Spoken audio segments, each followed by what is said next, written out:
Right, let's get to our next story now. If you have a disability in the UK, there are laws in place to make sure you aren't discriminated against. There are special schools for the young. Buildings and public transport have to be to make special provision, and there's much more besides. But in a developing country such as Cambodia, that's far from the case. But that hasn't deterred members of the dance troupe who've been appearing at Liverpool's Dada Festival as part of their UK tour.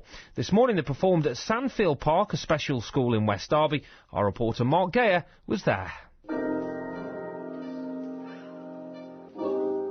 No one knew quite what to expect when the 8-strong troupe arrived here. Most were on crutches, their legs and feet showing the effects of polio. One girl was deaf, another man was in a wheelchair. But a 15-minute performance left the 75 pupils and the staff spellbound. There was dance, cartwheels, even a wheelchair carried as a prop by its user. Deputy Head Anne Wells hopes the performance will act as an inspiration for her pupils. I knew it would be something good because people don't do world tours if they're not good. But I really wasn't prepared for the calibre of expertise. It was a combination of gymnastics, dance, drama, really well choreographed and absolutely fantastic. I've never seen wheelchairs and sticks used in that manner before. Just the upper body strength of some of the young people was fantastic. And they were certainly amazed by the performance. It was scary when the man picked up the wheelchair. It was just dead different.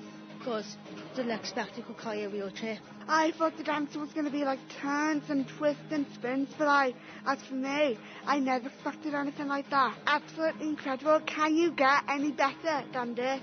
Vika, now, you're a wheelchair user. You've just seen a man dancing, jumping out of his wheelchair, throwing it around. What did you think of that? It was good, but I didn't know they can lift wheelchair up. It's new for me. Is it something you think you'll be trying one day? Could you see yourself doing that on Strictly Come Dancing? No. The artists are all professionals and work for Epic Arts in Cambodia. It's an inclusive arts organisation working with deaf, disabled and non-disabled Khmer people. Anthony Evans from Epic says unlike the UK, people in Cambodia don't enjoy the support infrastructure and health networks we take for granted here. There are no special schools other than those which Epic provides. And while discrimination against disabled people is a crime in the UK, Anthony says it's a different story in Cambodia. Yeah, we tend to find that actually where we're from, Epic has had quite a big impact. So in our province, it's actually improving quite a lot. But actually in the rest of Cambodia, disability is still a huge stigma with many families. A lot of the main religion in Cambodia is Buddhism, and that obviously is attached to karma. So many people believe that it's bad luck on their family, or it's a result of a past life, a crime or something committed in a past life. One of the stars of the show is Sukun, who's been using a wheelchair since he was 6. I asked him if he ever thought he could become a professional dancer. The translation is by Sotni, who herself had polio as a youngster.